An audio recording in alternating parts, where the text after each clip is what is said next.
بقول يعني بقدم اقتراح، يعني لو حد يسمعني، لو نعمل حفلة لأولادنا منتخب مصر لما يرجعوا بالسلامة، كسبوا الأرجنتين ما كسبوش الأرجنتين، نعمل لهم حفلة تقدير لأولادنا ومنتخبنا، ونعزم فيها كل الأجيال واللعيبة الكبار واللعيبة النجوم بتوعنا، جيل 90 وجيل صلاح وإمام ومرموش. تمام، يبقى يعني إيه دعوة كده للحب، نسميها في حب مصر، نسميها أي مسمى ونعزم. وطبعا يحيى الفنانين الكبار بتوعنا، انت راجل فنان موجود على ارض مصر، فده عمل قومي.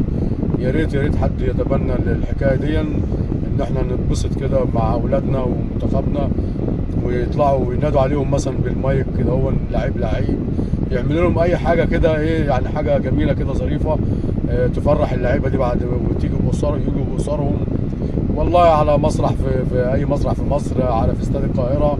فيعني زي ما يشوفوا الاستاد الافاضل المسؤولين عندنا في مصر. وكنت بقدم يعني اقتراح ان احنا نفرح مع اولادنا، يجيبوهم يعني في التلفزيون وكده واسرهم، ويحكوا لنا عن مباراه عن كواليس كل مباراه، وهيبقى شيء جميل يعني.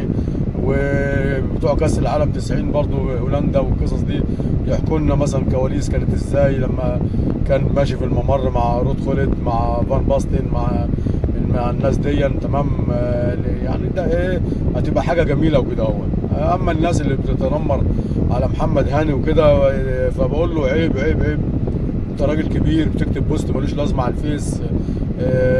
صدقني صدقني بتنزل من نظر ناس كتير. بتتكلم على لعيب بيحمل تيشيرت منتخب البلد، المنتخب الوطني، بتسخر من لاعب. يعني بامانه بامانه، نو كومنت للناس دي، لا تعليق لا تعليق، بجد بجد. انت بتبص لنفسك كده في المرايه، شايف نفسك ايه بامانه يعني؟ تتريق على حد بيمثل ويرفع رايه بلده بره في المحافل الدوليه وكده هو. انتوا بشر ايه؟ انا مش عارف، انتوا ناس ايه؟ ما اعرفش. الناس اللي بتيجي في التلفزيون دي طبعا لا تعليق عليهم، لان الامر فيه شيء مش مظبوط، في شيء مظبوط مش مظبوط، عايز ايه يتفهم. حقيقي حقيقي في شيء مش مظبوط وعايز يتفهم، ان في ناس بتطلع بالكتره دي وتفضل تتنمر وتعمل اسقاط على الكابتن حسام وعلى لعيبه منتخب مصر وعلى المنتخب المصري. فده في شيء مظبوط، وهنا نقف ونشد فرامل بجد اهي، نشد فرامل تمام، نقول ستوب ستوب، لان في شيء مش مظبوط. وعشان نمشي مع الحكايه دي، فاحنا كده انا بعتبر نفسي ان انا اهبل عشان افضل اقول كل شويه فلان وعلان. لا، ده في شيء مش مظبوط ومقصود يعني، او فهموها زي ما تفهموها. خلينا في الحفله بتاعت منتخب مصر، يا ريت يا ريت حد يتبنى الحفله دي، ومن دلوقتي يعلنوا عليها وموعدها.